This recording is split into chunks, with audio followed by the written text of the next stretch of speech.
South Africa awoke to a political earthquake that has shaken the very pillars of its democracy, leaving the nation stunned, divided, and demanding answers.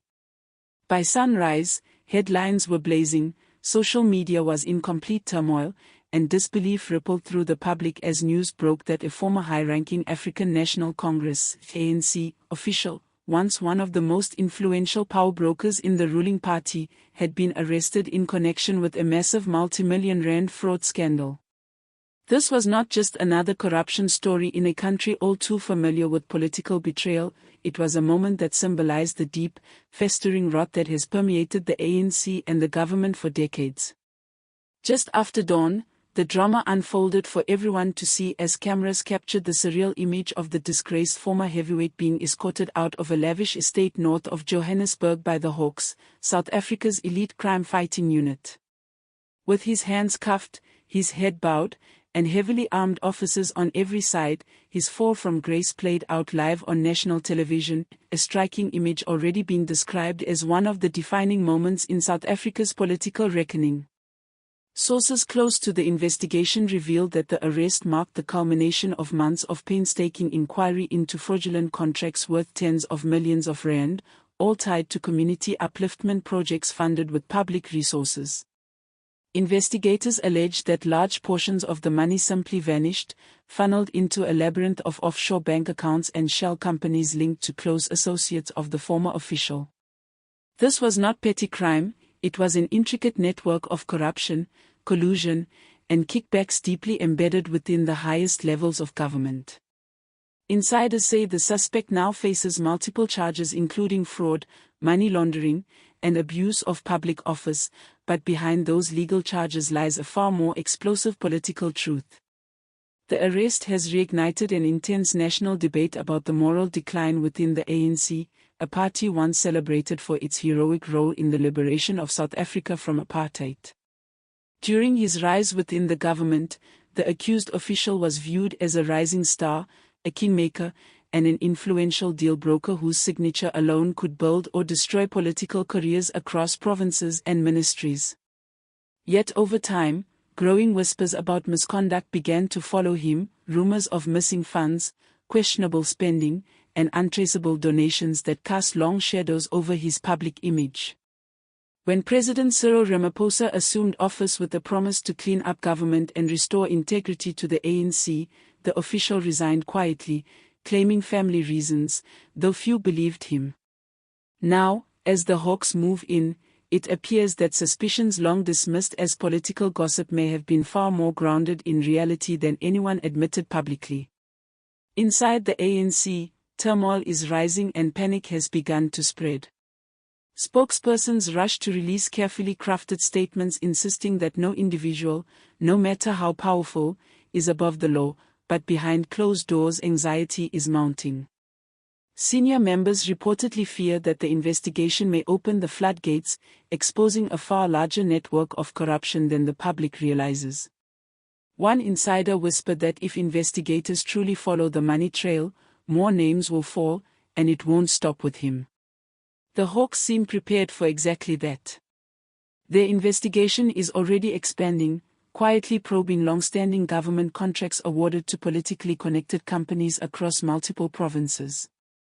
Rumors are circulating that several provincial leaders may soon come under scrutiny for similar fraudulent schemes. What began as a single arrest may soon prove to be only the first domino in a chain reaction powerful enough to shake the ANC to its core. The timing could not be worse for the ruling party. With national elections approaching, public trust in the ANC has been steadily eroding due to years of scandal, mismanagement, and growing frustration among voters. Now, this explosive corruption case threatens to further damage what little credibility the party still holds. Opposition parties have seized the moment with full force.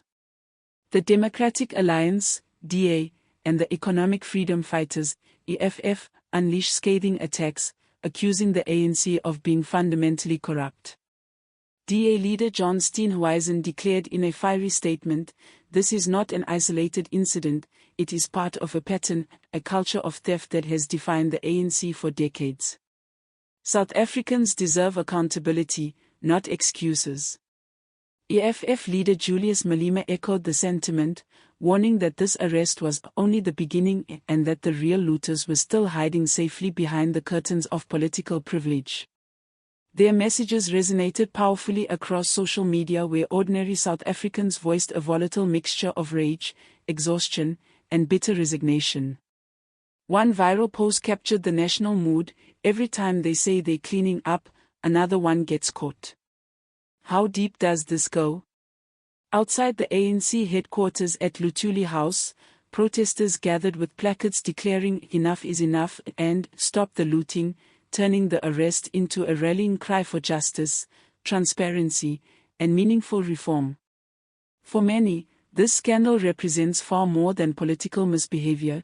It lays bare the failure of a system meant to serve the people.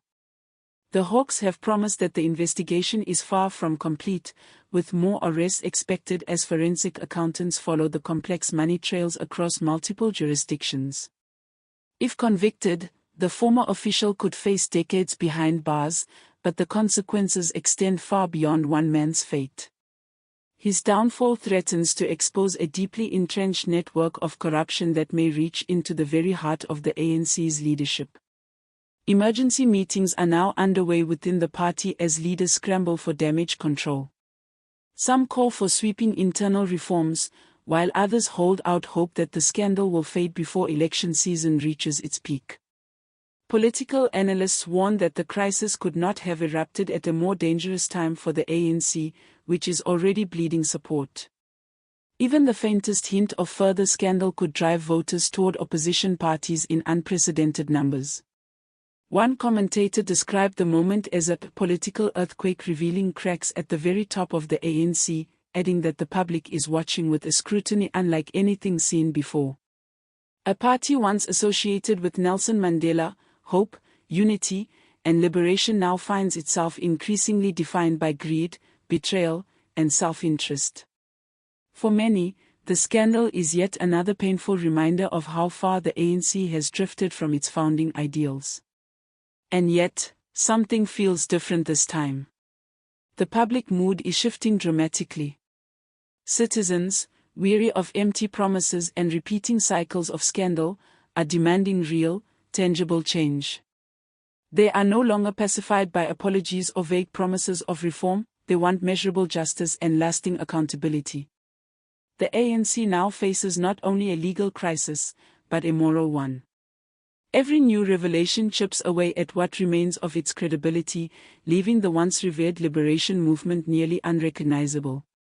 The unfolding investigation threatens to expose long-buried secrets, shadowy alliances, and financial manipulation stretching beyond South Africa's borders. Meanwhile, ordinary citizens, exhausted by unemployment, rising prices, and failing public services, are reaching their breaking point. They have watched commissions of inquiry come and go, seen damning reports gather dust, and witnessed politically connected individuals return to power without consequences. For many, this scandal is a painful confirmation of how deeply corruption has stolen their future. The Hawks' expanding investigation may reveal truths capable of reshaping the nation's political landscape for decades to come.